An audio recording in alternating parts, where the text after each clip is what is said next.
আসসালামু আলাইকুম এভরিওয়ান। তো আপনাদের সামনে আজকে হায়দ্রাবাদি বিরিয়ানি কীভাবে বানাবেন সেটা দেখিয়ে দিচ্ছি। তো এর জন্য আমি প্রথমে একটা পাতিলা নিয়ে সেটার মধ্যে একটু পানি, একটু তেজপাতা, একটু দারচিনি, একটু ধনেপাতা আর একটু হালকা সামান্য ঘি দিয়ে আমি পানিটা গরম করে নিয়েছি। হালকা গরম হওয়ার পর আমার যে বাসমতি চালটা ছিল আমি সেটার মধ্যে দিয়ে দিয়েছি এবং এটা ঠিক 75% সিদ্ধ হওয়া পর্যন্ত আমি অপেক্ষা করব। তো তেলটা এর জন্য দিবেন যাতে রাইসটা ময়েস্ট থাকে। তো আমি দেখতে পাচ্ছেন যে রাইসগুলো দিয়ে দিচ্ছি। দিয়ে দেওয়ার পর এটা যতক্ষণ না ফুটে উঠছে ততক্ষণ পর্যন্ত আমরা সবাই অপেক্ষা করব। যখন ফুটে যাবে, চালটা হয়ে যাবে 75%-এর মতো, তখন আমরা এটাকে নামিয়ে নেব। দেখতে পাচ্ছেন বলক উঠে গেছে। এখন এটা প্রায় 70% হয়ে গেলে আমরা নামিয়ে নেব। তো মাঝে মাঝে একটু নেড়ে দিবেন। দেখতে পাচ্ছেন 70% কুক হয়ে গেছে। এখন আমি এটাকে নামিয়ে নেব। এটাকে আমি পানি ঝরা দিব। তারপর আমি একটা কড়াই নিয়ে নেব। কড়াই নেওয়ার পর সেটার মধ্যে আমি তেল নিয়ে নেব।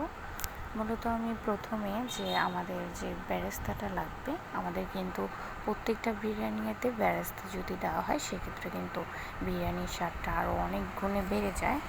তো আমি এখন পেঁয়াজ দিয়ে দিচ্ছি। এটা আমি ততক্ষণ পর্যন্ত ছাড়বো যতক্ষণ পর্যন্ত এটা গোল্ডেন ব্রাউন কালার হয়ে যায়। তো গোল্ডেন ব্রাউন কালার হওয়া পর্যন্ত আমি এটাকে ভেজে নেব, ঠিক আছে? দেখতে পাচ্ছেন এখন এটা প্রায় গোল্ডেন ব্রাউন কালার হয়ে গেছে। তো বেশিক্ষণ ভাজলে আবার পুড়ে যাবে, তো পরোটার স্বাদ থাকবে না। গোল্ডেন ব্রাউন কালার হয়ে গেলে আমি এটাকে নামিয়ে নিব। টমেটো যেহেতু গোল্ডেন ব্রাউন কালার হয়ে গেছে, তো এটাকে নামিয়ে নিচ্ছি। নামিয়ে নেওয়ার পর আমার বাকি স্টেপগুলোতে চলে যাব। এর জন্য প্রথমে আমি একটা পাত্র নিয়ে নিয়েছি, যেটার মধ্যে মূলত আমি আমার হায়দ্রাবাদি বিরিয়ানিটা বসাবো।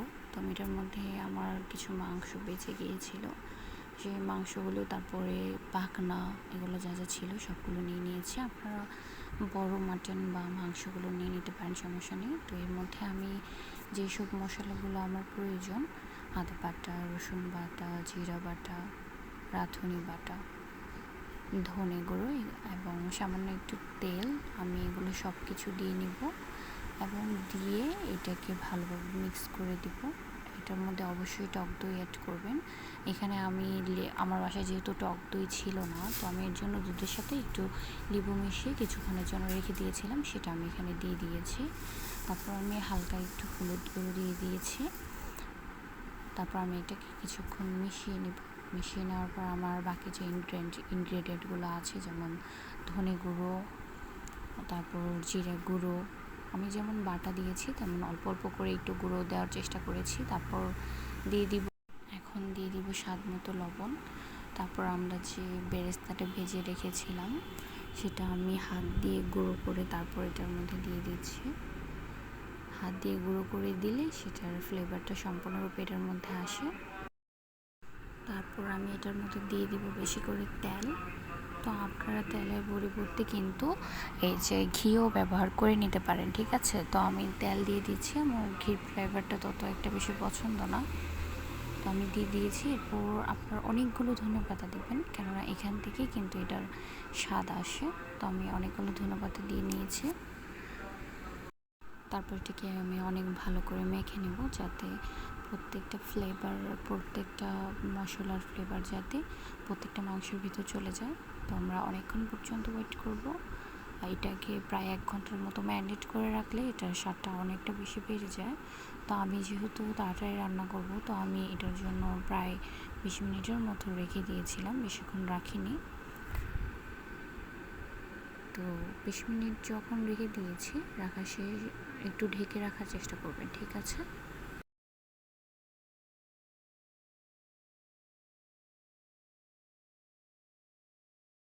তো ঢাকার পর আমি যখন খুললাম, তখন আমি যে রাইসটা সিদ্ধ করে রেখেছিলাম, বাসমতি রাইসটা, সেটা আমি এটার উপর দিয়ে একদম হালকা করে ছিটিয়ে দেব।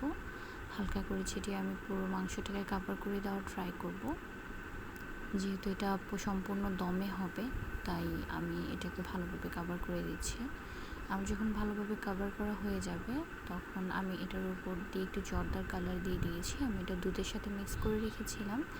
তারপর আমি মাঝখান দিয়ে একটু দিয়ে দিচ্ছি। আপনারা চাইলে একটু ফোটা ফোটা করে দিতে পারেন, আমার কাছে এটা ভালো লাগে, এর জন্য আমি একটু, আমার কালারফুল একটু ভালো লাগে তাই আমি একটু গোল করে দিয়ে দিচ্ছি। গোল করে দিয়ে নেওয়ার পর আমি এটার উপর দিয়ে যে একটু বেরেস্তা ছিল সেগুলো দিয়ে দেবো, একটু মরিচ দিয়ে দেবো। আমি একটু ধনে পাতাও অ্যাড করব, কেননা এটার সম্পূর্ণ স্বাদটা কিন্তু ধনে পাতা থেকে আসে। আচ্ছা, আমি একটা কথা স্কিপ করে গিয়েছি। তো আমি যখন মাংসের ম্যারিনেট করেছি তখন কিন্তু ধনে পাতার সাথে পুদিনা পাতাও ছিল। হায়দ্রাবাদি বিরিয়ানি কিন্তু টেস্টটা পুদিনা পাতা থেকেই আসে। তো আমি পুদিনা পাতা আর ধনে পাতা থেকে কিন্তু এটার ফ্লেভারটা আসে। তো চেষ্টা করবেন পুদিনা পাতা আর ধনে পাতাটা একসাথে মিক্স করে কেটে তারপর দিয়ে দেওয়ার। তো আমিও সেটাই করেছি।